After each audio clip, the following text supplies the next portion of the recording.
Okay, so we have the green light now to start. Good afternoon, ladies and gentlemen. This is Shamma, Associate Professor of Marketing and BB Endowed Chair at the AUC School of Business. I hope you're all well and in good health, especially during these challenging times. It's a great honor to welcome you to our Willard Brown International Business Leadership webinar today. Why good people often make bad business decisions, featuring our distinguished speaker for today, Tim Cullen. Joining us from the United Kingdom, Cullen is chairman of TCA Limited, is also an associate fellow of the Said Business School, University of Oxford, and was until recently director of the Oxford program on negotiation, which he created in 2004. He is a visiting professor at Peking University, teaching 2 electives in the International MBA program. He also teaches the negotiation module of the Stockholm Business School's EMBA program. Cullen is an experienced practitioner and teacher on all aspects of negotiation and has taught negotiation programs in 27 different countries, as well as directly advising on a number of very high value negotiations. Tim also conducts an annual negotiation program at the World Trade Organization. Cullen founded TCA in 1999, following a 21-year career with the World Bank. The son of a British diplomat, he lived in the UK, Sweden, and Washington when he was growing up. His early career spanned with both private and public sectors. If you have any questions regarding this webinar during the session, please write them down in the Q&A box in front of you. Thank you to all of you for joining us today. We really hope you enjoyed today's webinar. Professor Cullen, the floor is all yours. Thank you very much, Professor Shamma. It's great to be with you. I just wish I was with you in person. I'd very much like to be in Cairo now rather than sort of cooped up where I am. But I'll get straight on with it. And what I will need to do for a moment is just share my screen so that you can see my PowerPoint,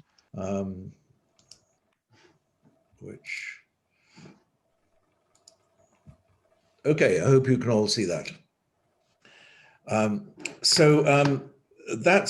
Thank you very much for the introduction. It's I'm always a little bit surprised at all the things I've ended up doing, but thank you for that description. But I want to get straight into it and talk about how we think, and it's our thinking process which often leads us to make flawed decisions. I want to look first of all at how our brain sometimes encourages us to make bad decisions as individuals, but then go on to talking about how, and look at some examples of where individual decision-making is problematic or has been problematic in specific instances, and then go on to look at where groups make bad decisions. And I think from a business standpoint, we need to know individually where our potential decision-making problems are, but also particularly when we get into teams where we have problems there.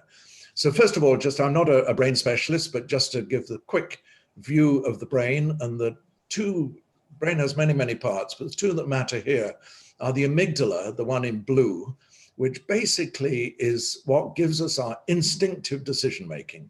First thing that comes into our head, our brain quickly processes it. It's known as heuristics. It spits out what is generally a very good answer, but it's not always.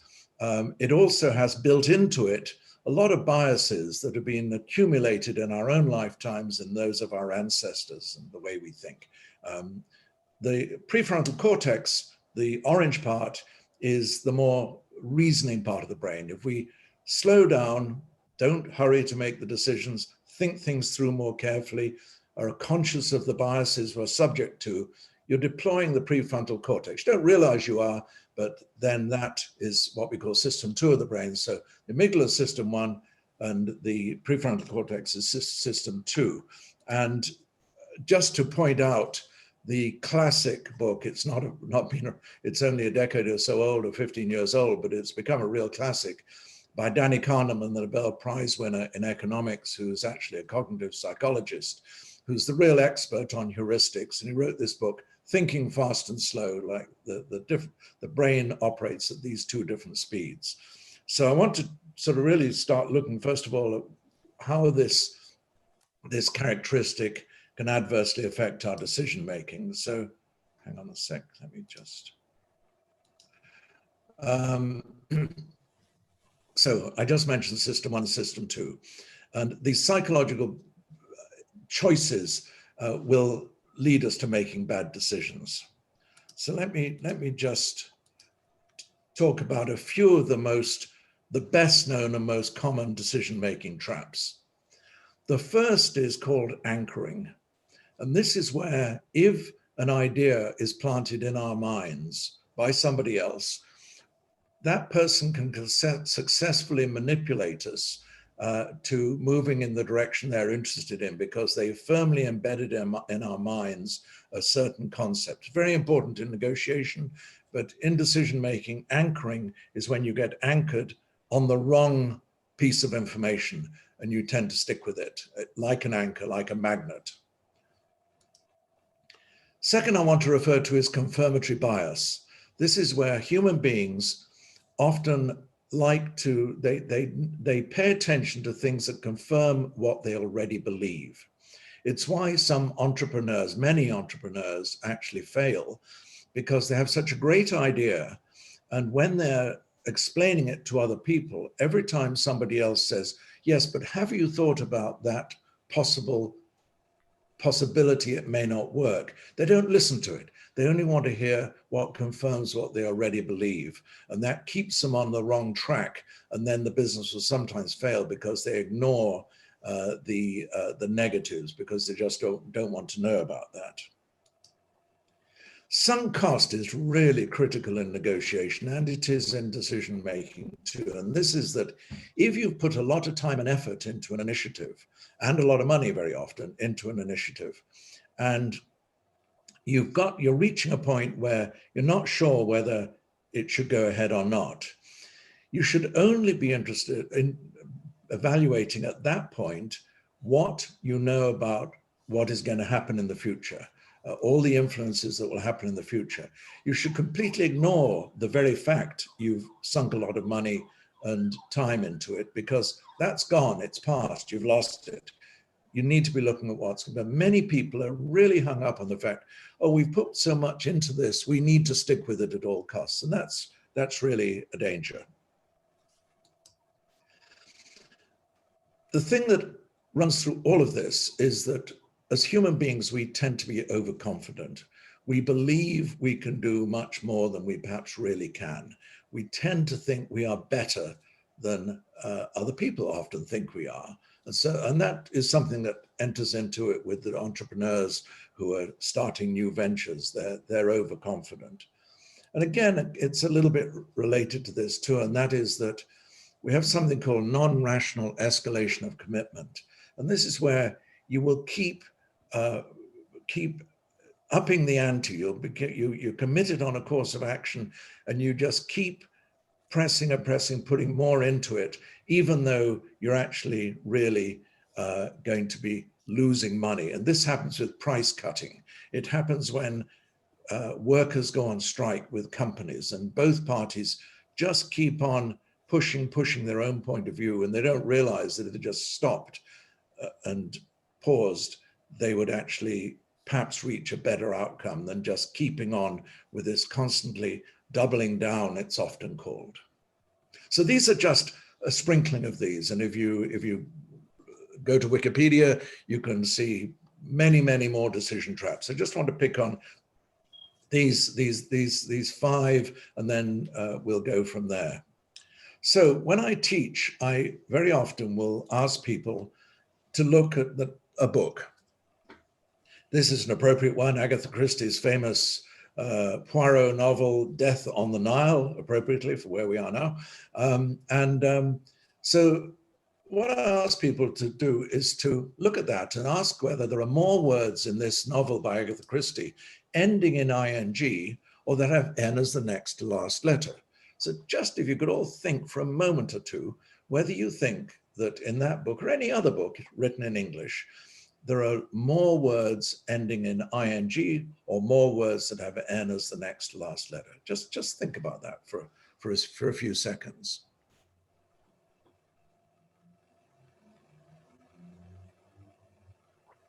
Well, in a class, I would normally go out to the class and ask them what they thought, and then we'd maybe do a poll and we'd know what people had come up with. But I can tell you that, and I don't know how you've come out, but normally about 30% of the people in a class will say number one, ing.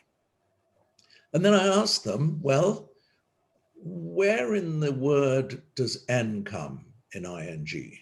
And of course they say, oh, yes, it's the next to the last.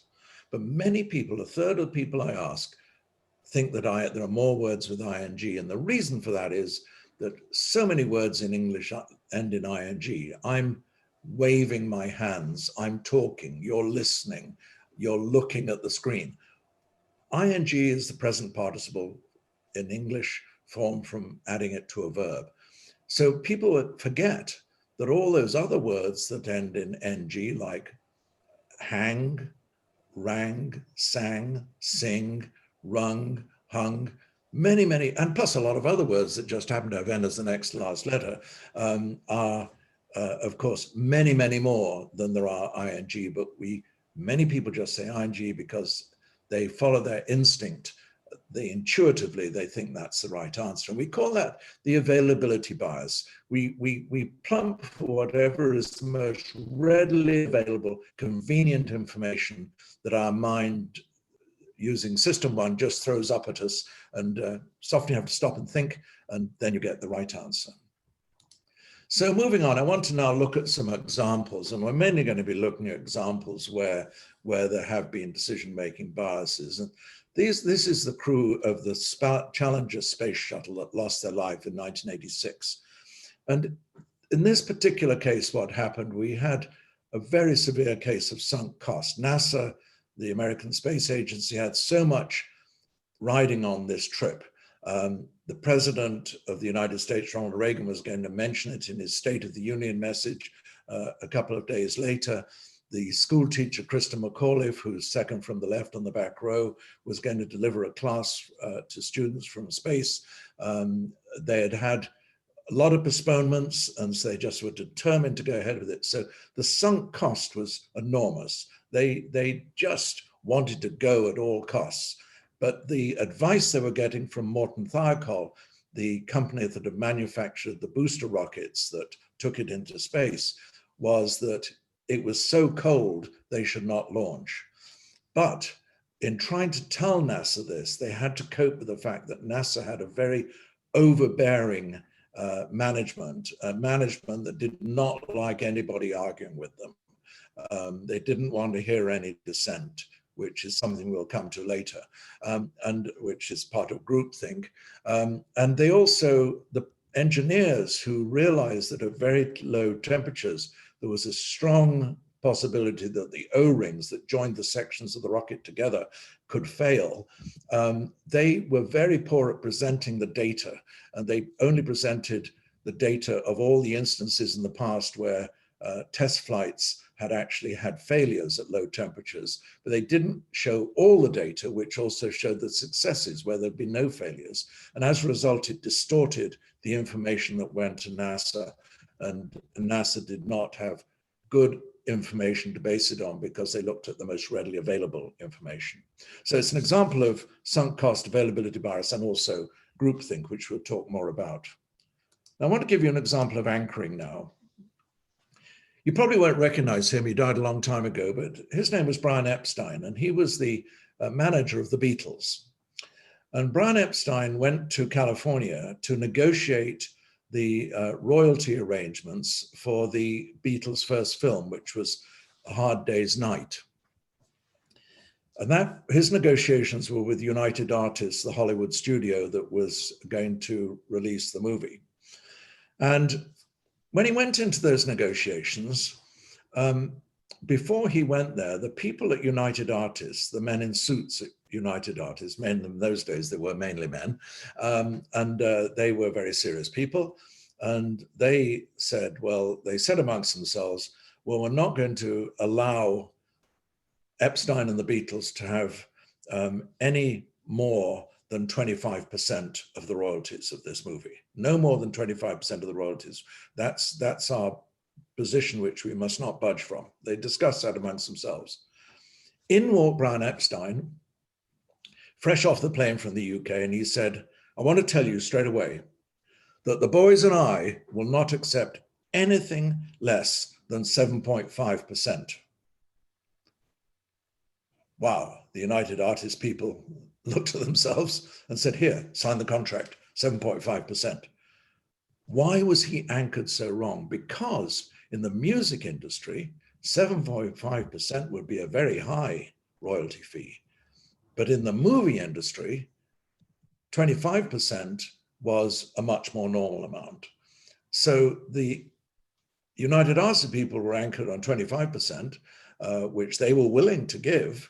But then when he came in and said 7.5%, they said, fine, we'll take 7.5%. So he was anchored wrong. And he lost the Beatles a ton of money because he was anchored wrong. He fell into the anchoring trap.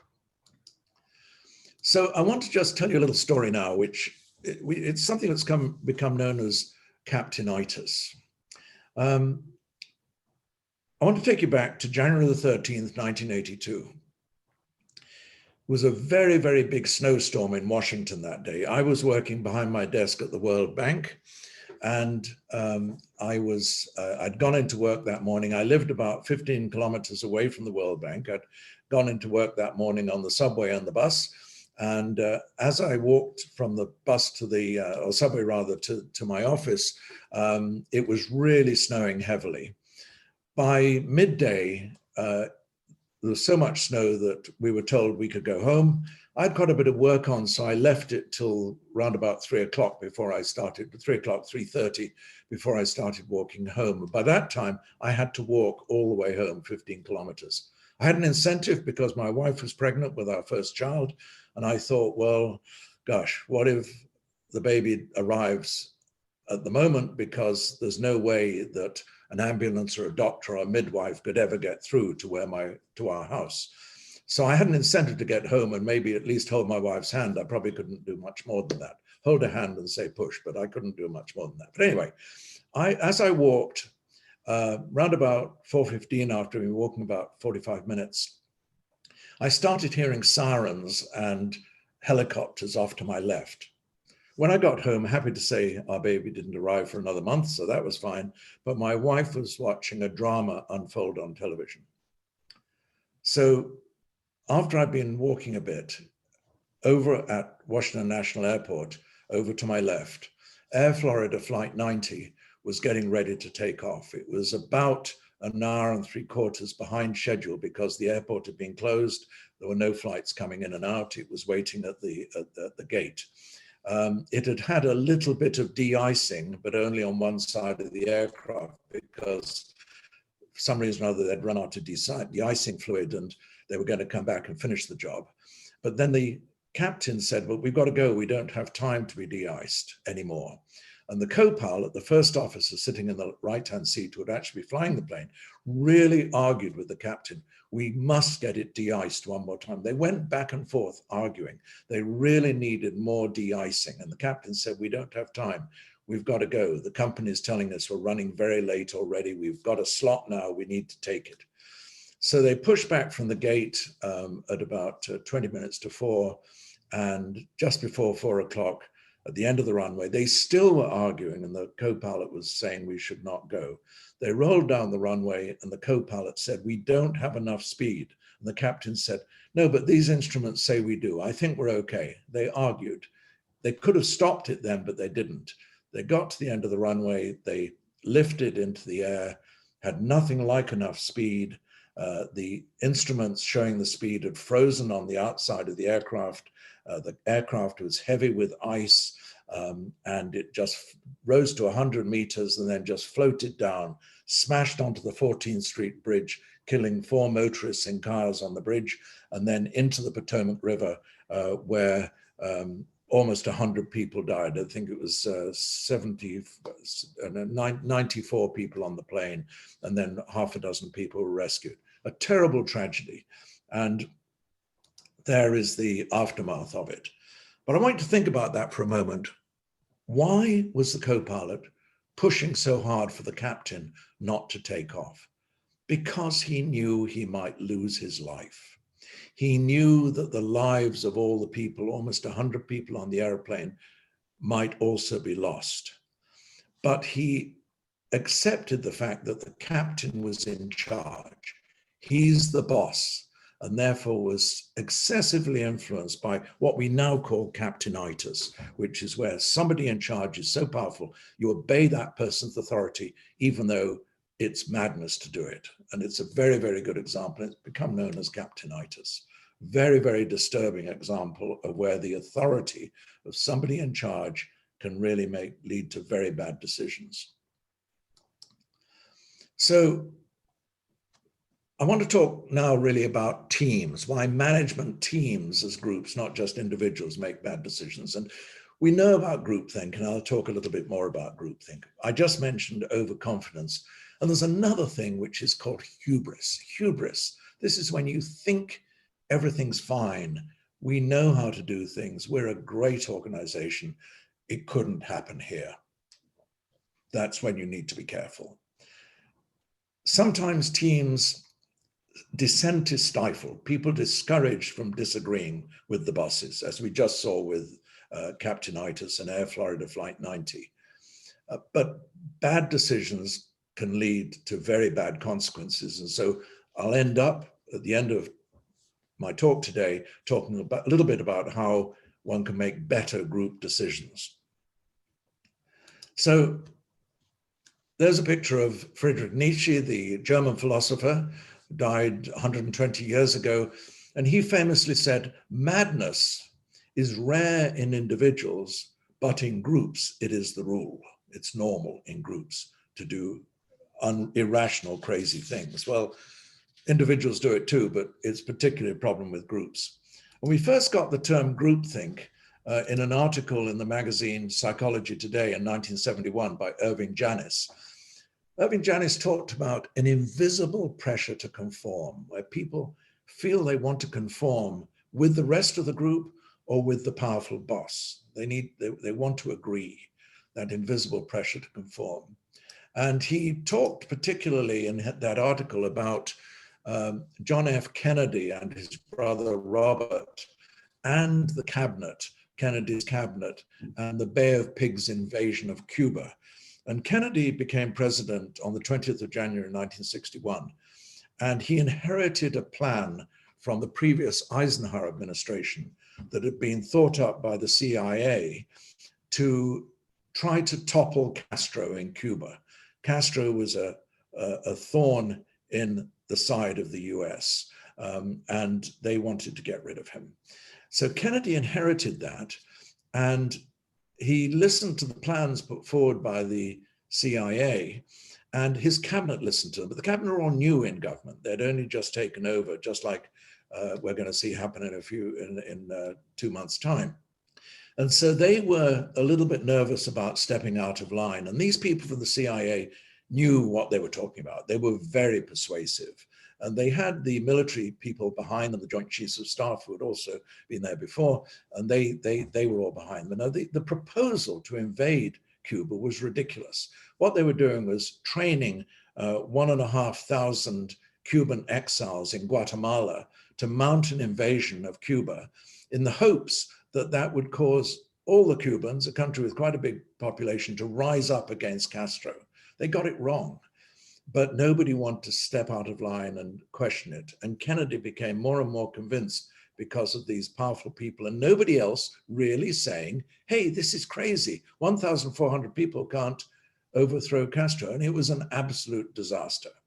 So that was, and I'm going to come back to that shortly, but that was where Kennedy was allowed to, was influenced by these people, and it became groupthink. So I just mentioned this invisible pressure to conform. And as you may have experienced this when you've been in a group and you think to yourself, surely I cannot be wrong if all my colleagues believe the same as me. And the flip of that is surely I must be wrong if all my colleagues are united in a different conclusion. So this is a sort of thinking that leads to what we call groupthink. And the other problem we have, that leaders are often very concerned about their legacies. They want people to consider them to be visionary, a commanding presence, people, really strong individuals and so on. I mean, at the moment, Donald Trump is, I'm sure, very hung up about his legacy, what people are going to say about him after he leaves office, which is making him very reluctant to leave office. And often people that are very overbearing or powerful in organizations, they say we want to listen to people, but they don't really, they only pay lip service to that. And often intelligent people are afraid to speak truth to power, as we saw on Flight 90 and as we saw with the Kennedy and the Bay of Pigs invasion. So I just want to give you, this is a slightly humorous example, but I just want to give you a little example that sometimes if people on boards of directors are bored because the CEO and the chairman dominate everything and they don't feel their opinions are really listened to, they sometimes don't even bother to read the documents that come before them. And this is an example I want to give you from late 1969 at the World Bank. And a friend of mine was working there at the time, and he became a good friend of mine when I joined the World Bank about 10 years later. And Robert McNamara was the president. He was a very powerful figure, and people kind of looked up to him. They didn't, were quite a little bit frightened by him. And so this friend of mine was the secretary of the Loan Committee, which was a committee of directors, board of directors. These were representatives of countries. And a friend of his at the World Bank, a quite mischievous guy, said, look, I've got an idea. I don't think these people even read the documents we put before them. So will you help me? I'm going to produce a fake loan proposal, and I want you to include it in all the material that the loan committee is reading. And this fake, it looked very convincing. It looked like a really well thought out World Bank loan. It was a $100 million loan to Egypt for a tourism project.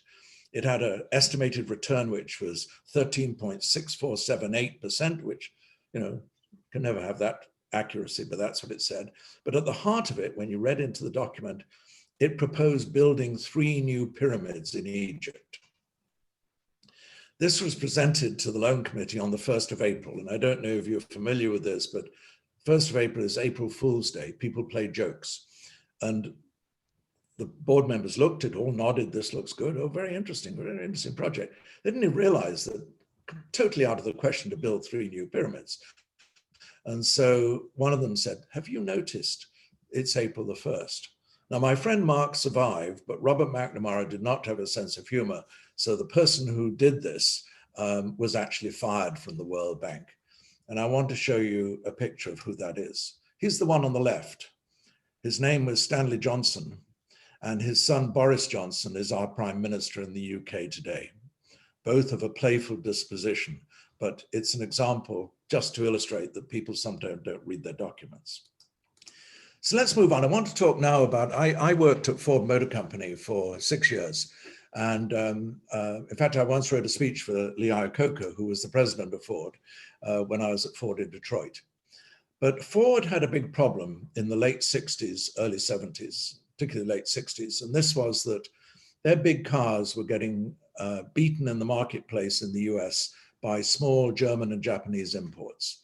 And Lee Iacocca, the president, a very powerful, strong individual, very authoritarian figure, very clever. He'd been the father of the Mustang car, which had been very successful.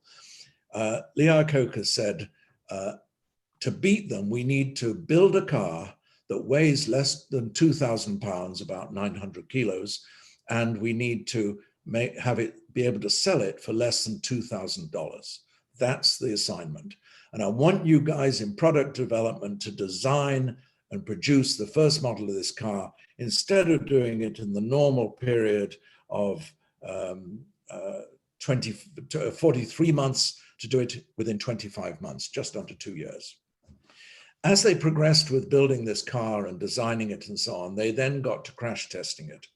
And because of trying to save weight and space, they put the fuel tank between the rear axle and the rear bumper.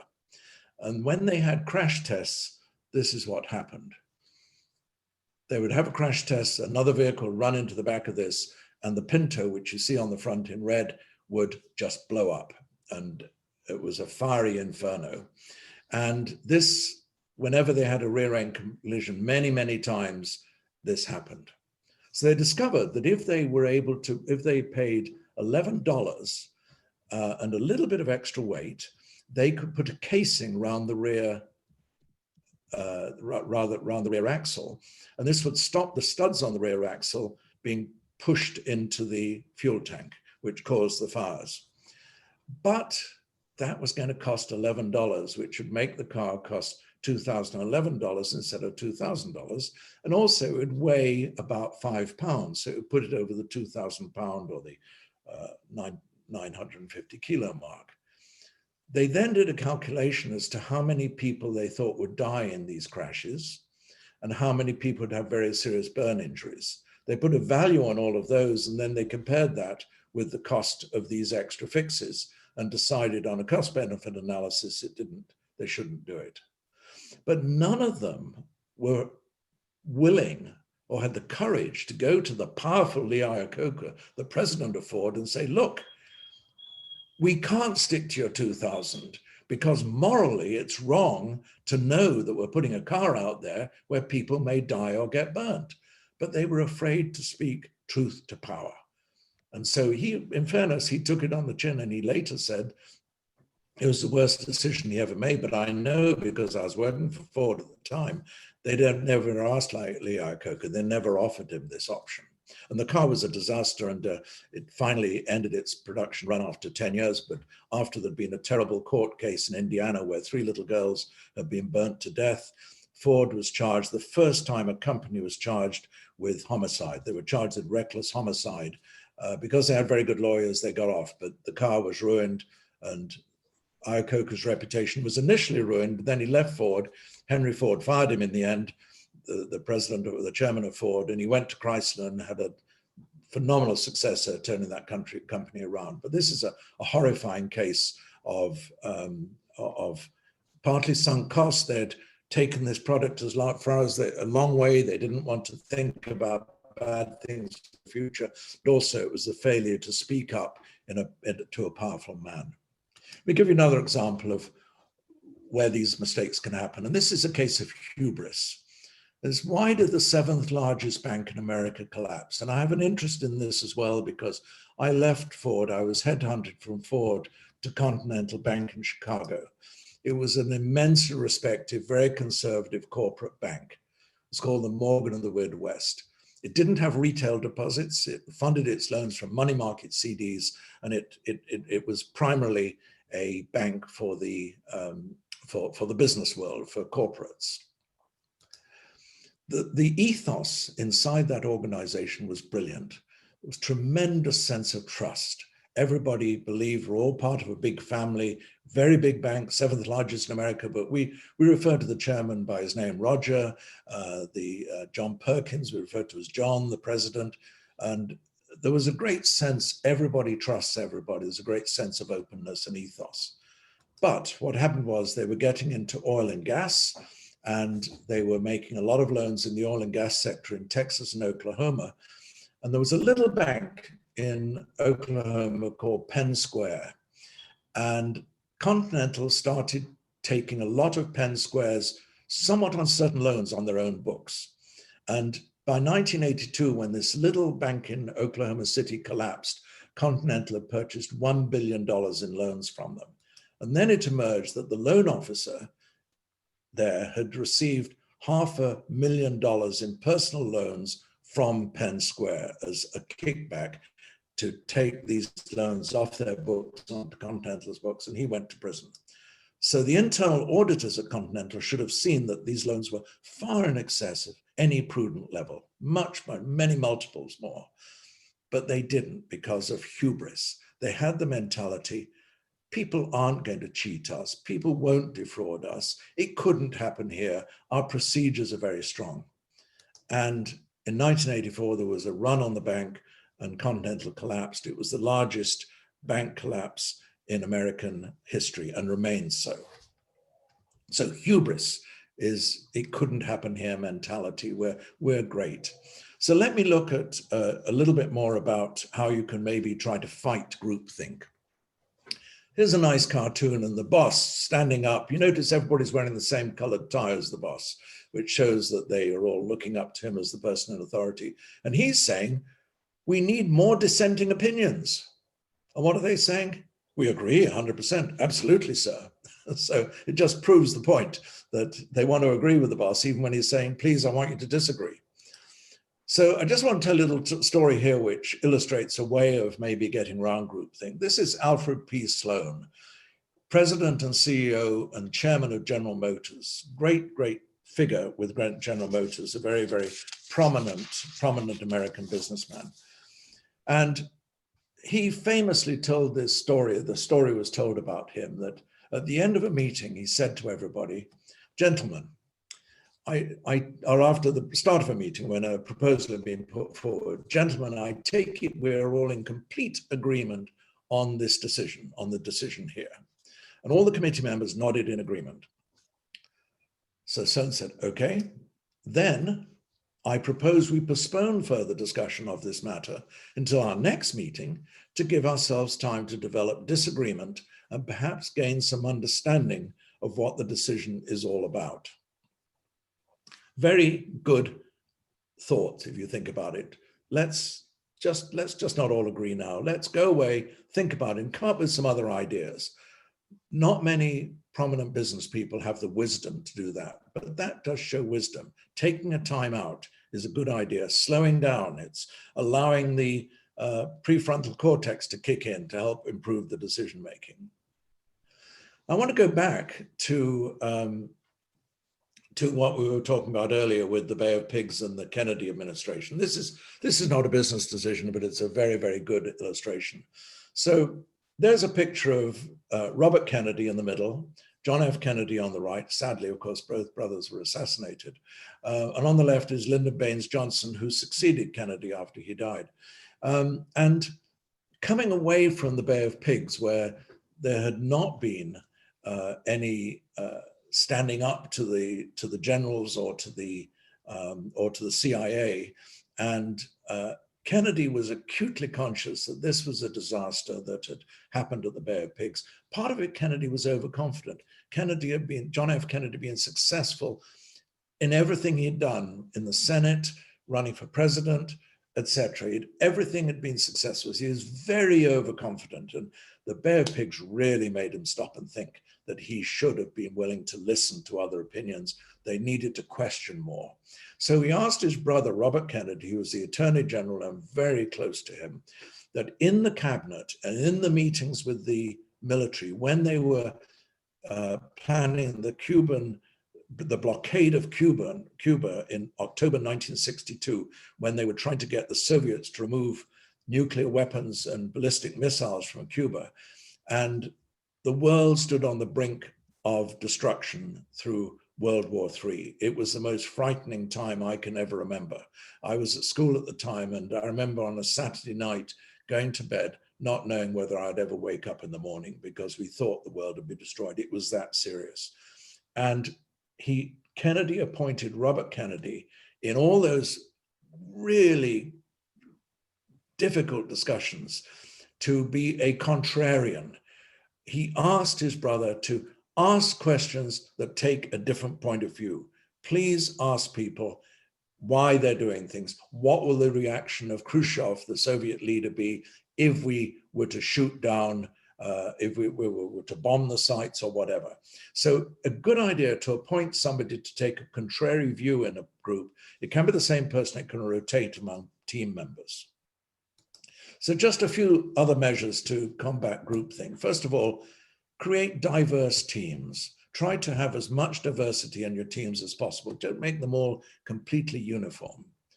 And then encourage people from other departments to come in and give their opinions as well. Don't just listen to the specialists, but look at people who take a counter point of view, people who've got different ideas that will provoke discussion. Strong leaders need to be willing to step back and allow the team members to debate amongst themselves. Often it's a good idea for the boss to leave the room and say, hey, get on with it, as Alfred B. Sloan was suggesting there. It's good to have a good team spirit and camaraderie amongst team members, but people should not be punished if they speak up and break ranks. Should not be punished, they should be listened to. Then set up an alarm system so that when circumstances change and initial assumptions prove to be wrong, you can actually change the course of what you're doing. We had a very interesting thing at the World Bank called the Quality Assistance Group, which was introduced during my last few years there. Our projects, costing hundreds of millions of dollars, would take years to develop and then years to implement as all the money was dispersed. And only when it was all finished did the World Bank do an incredibly thorough evaluation of what had gone wrong and what had not gone wrong and what had gone right. But we got a new president shortly before I left the World Bank called Jim Wolfenson. And he said, you know, we're letting things go too long before we discover problems. So he set up this quality assurance group known as QAG. And this was a sort of hit squad that could go, very experienced people that could just go into any project, even before the money had been approved by the World Bank's board, even before any money had been dispersed, even before they had started digging the space for the dam or whatever, and could go in and look at all the documentation and say, let's take a fresh look. Just the idea of a contrarian, it's the same idea. And then finally, just to say, always listen. Listening is so important, and you're going to make better decisions if everybody's prepared to listen. God gave us two of these ears and one of these mouth for a reason. You're meant to use these more than to use this. And one final slide. I just wanted to show you this picture.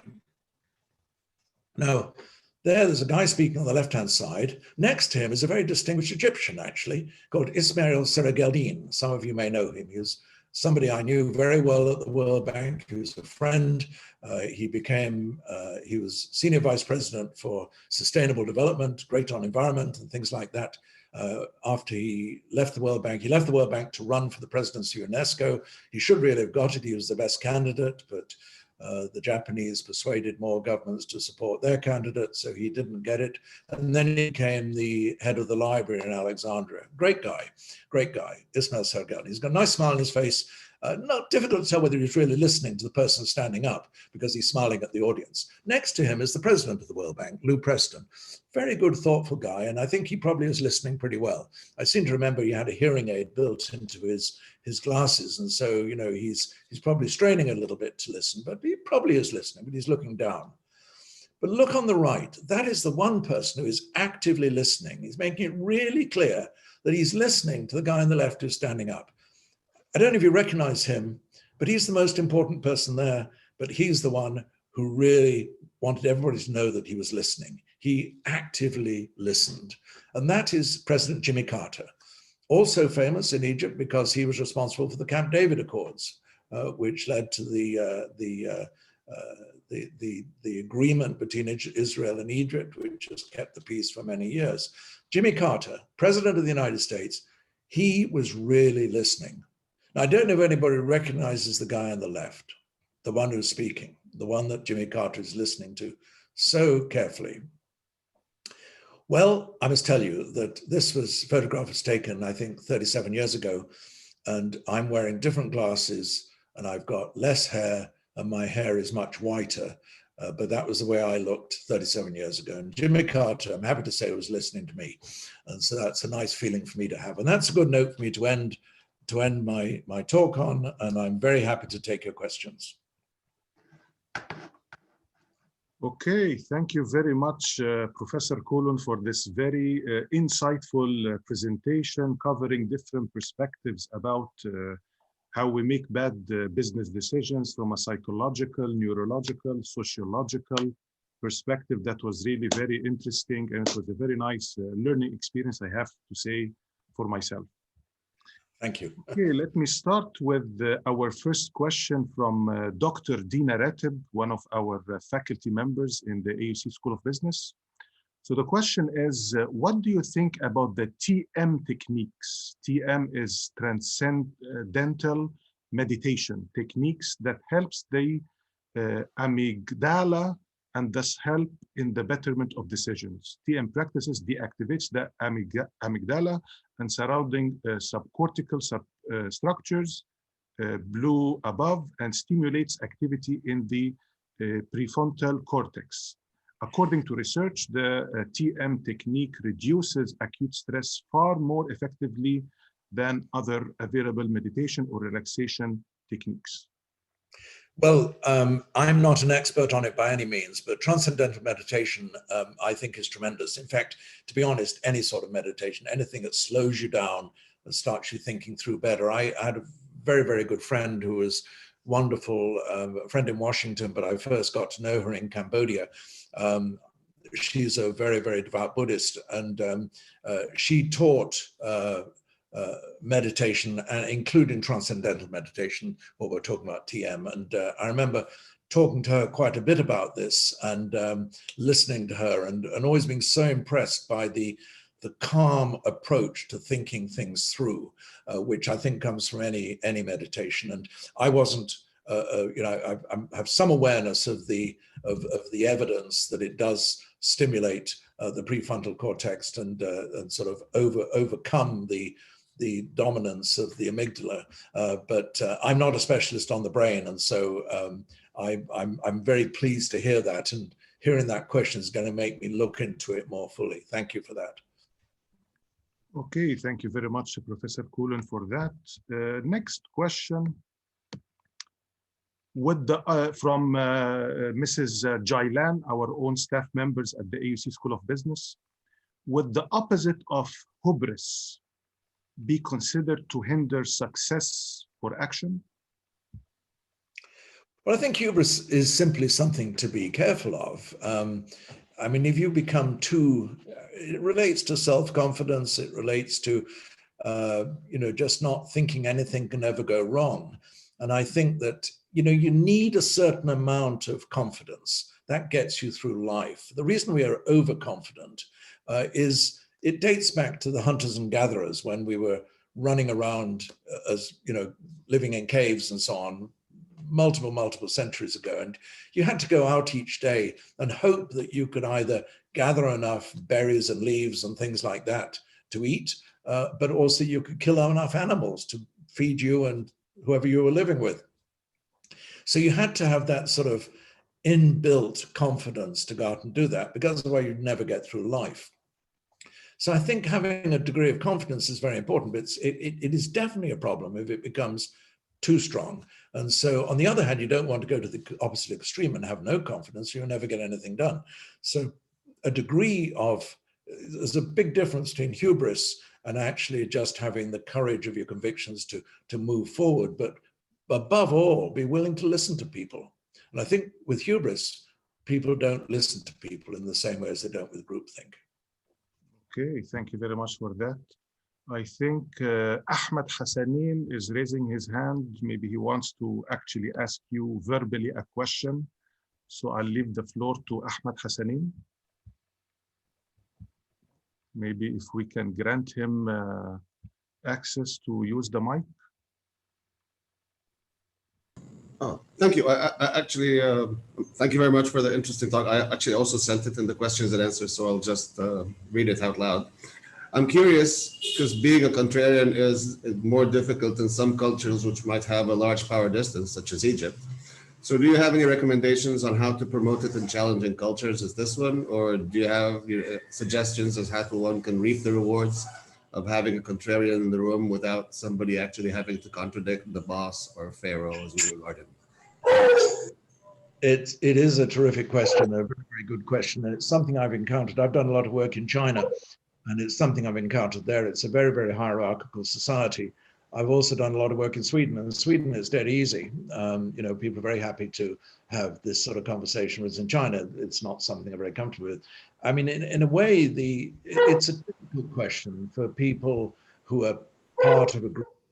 I mean, it's ideal if the boss, his or herself, very often a man, unfortunately, is comes up with the idea themselves. But there's another way around it, and that is that people who recognize that it's worth doing, in conversations with the boss, can actually, in a roundabout way, introduce the concept of saying that they themselves, not that the boss needs to get other opinions, but that I myself sometimes worry that I'm thinking only down one path. And is there some way in which I could be enlightened in other ways? And, you know, I think this is something that you, Mr. Boss, are actually very good at bringing us all along. Do you have any ideas? Now, a conversation like that, where the boss ends up thinking it's his own idea, is perhaps the best, but it has to be done in a roundabout way. You're absolutely right. It can be a disaster if you just speak up and say, look, why don't we have somebody who disagrees with you? The boss won't like that very much. But if in a quiet conversation away from the group, there's the opportunity to talk through with your boss something that's coming up and saying, you know, I've picked up one or two additional thoughts here. Have you got any thoughts, Mr. Boss, as to how we might, you know, get a little bit, some wider range of opinions than we've seen so far? But it's very difficult, and there's not an easy answer. Thank you very much, Dr. Ahmed Hassanin. Dr. Ahmed Hassanin is one of our faculty members in the AEC School of Business.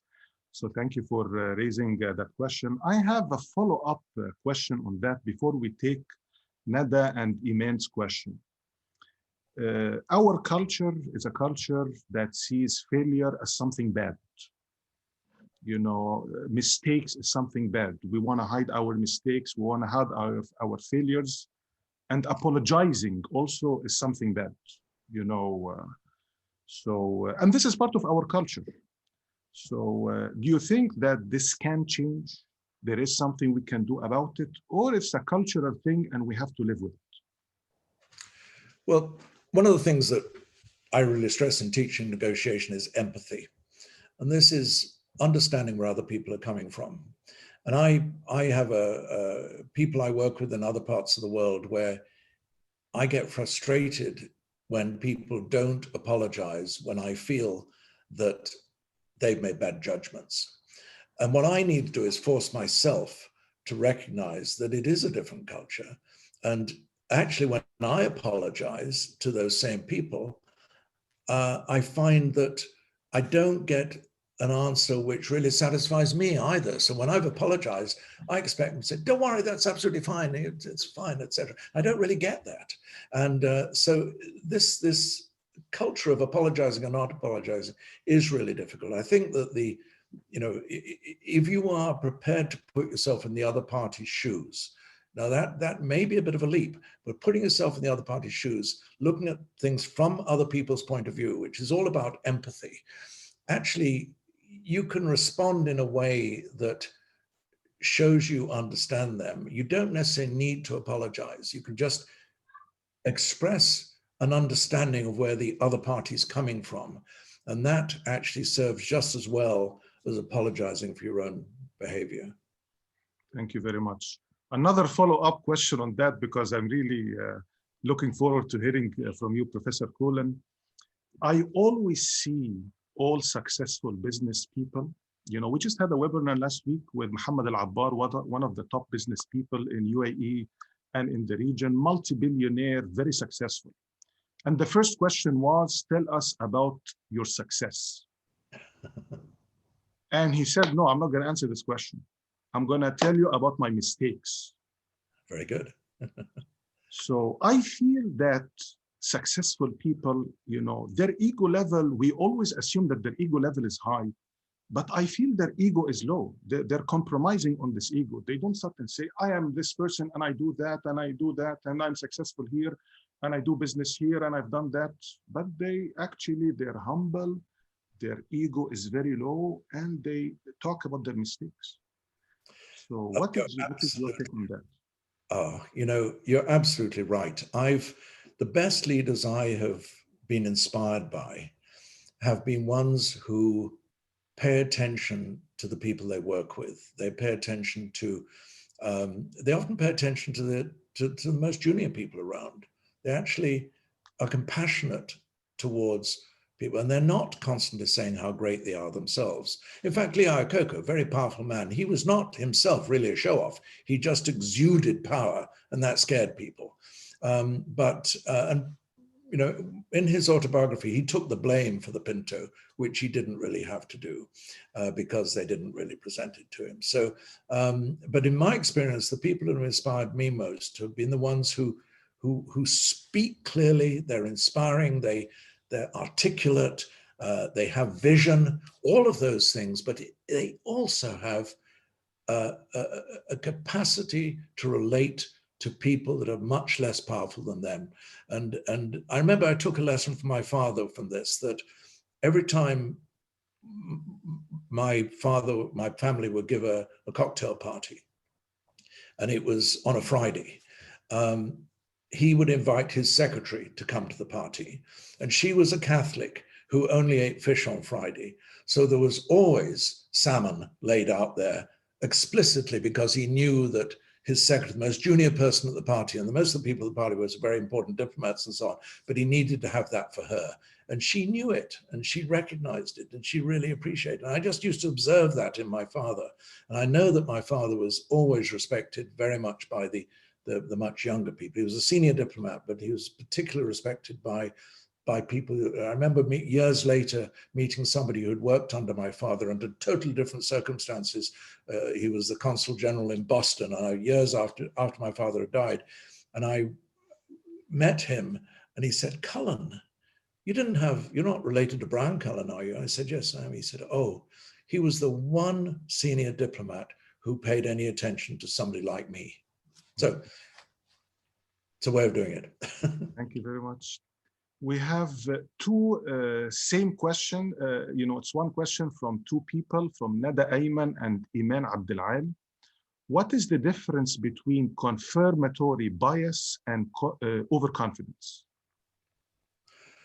Oh, there's quite a big difference.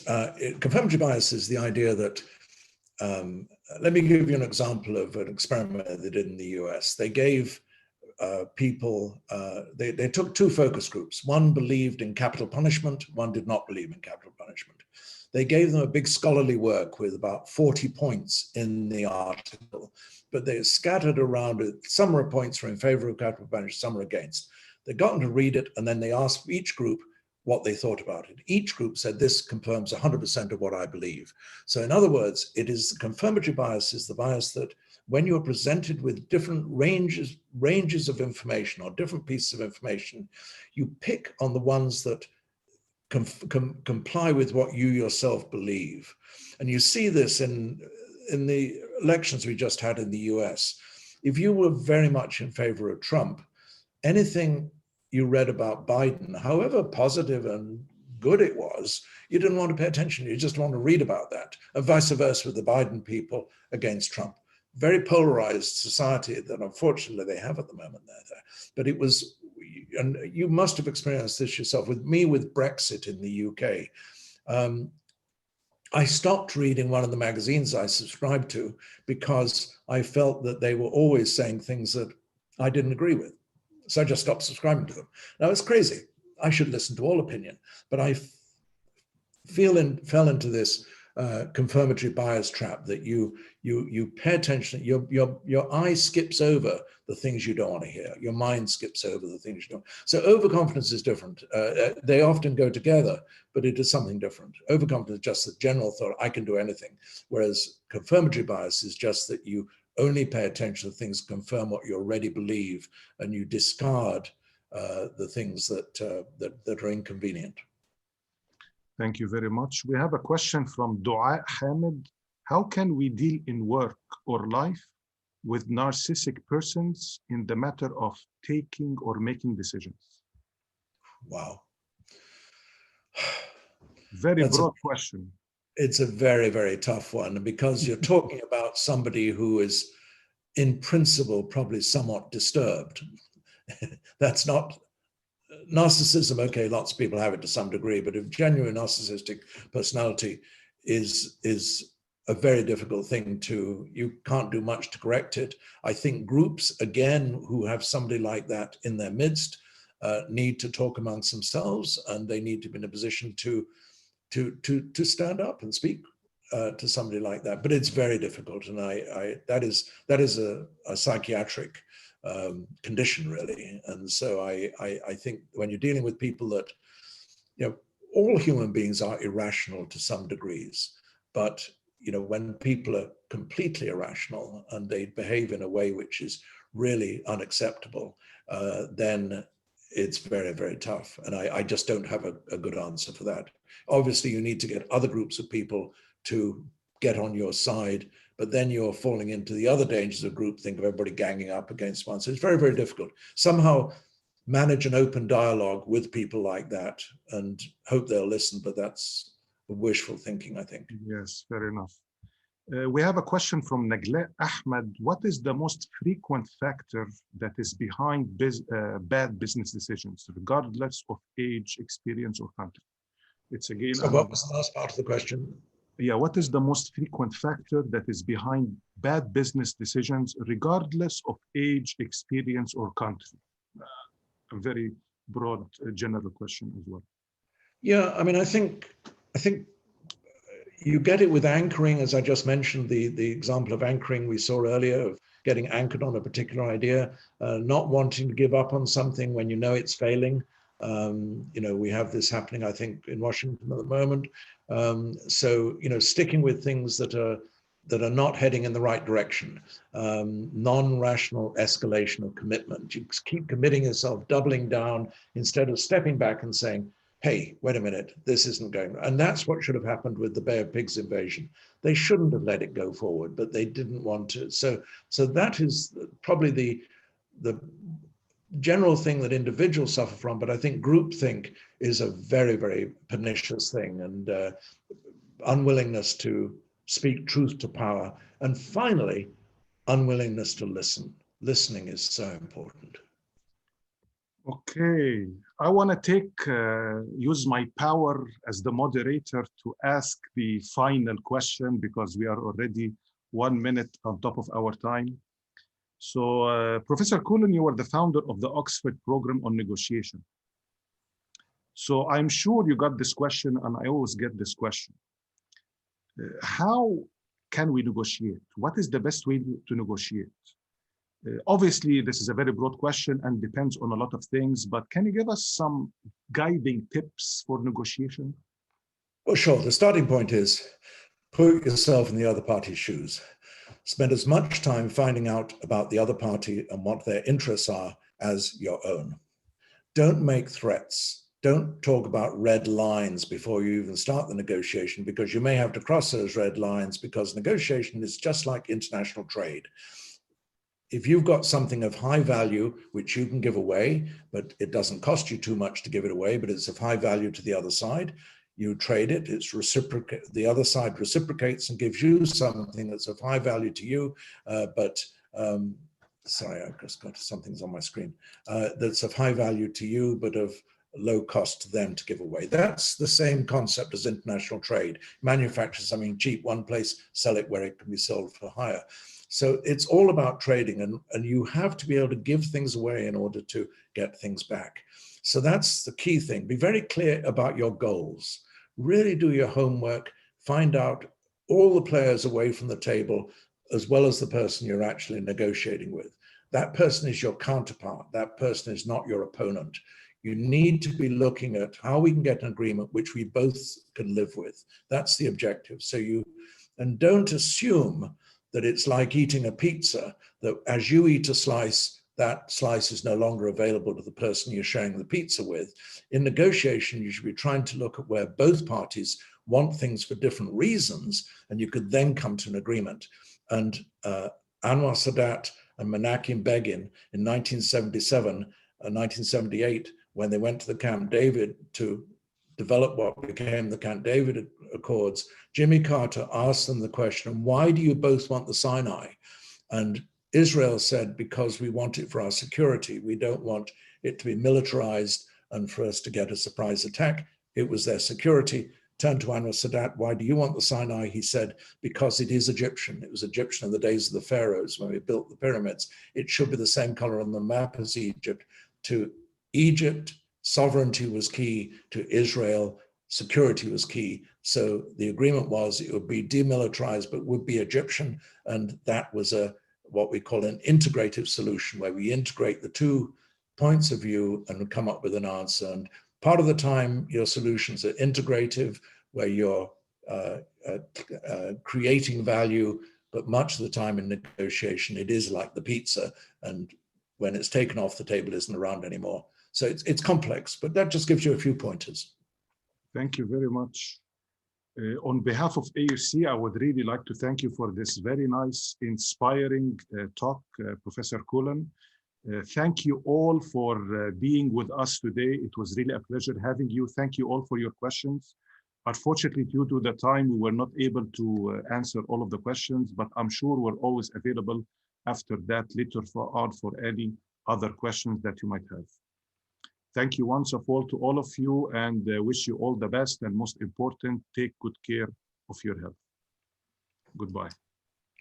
Thank you. Thank you all very much for your participation.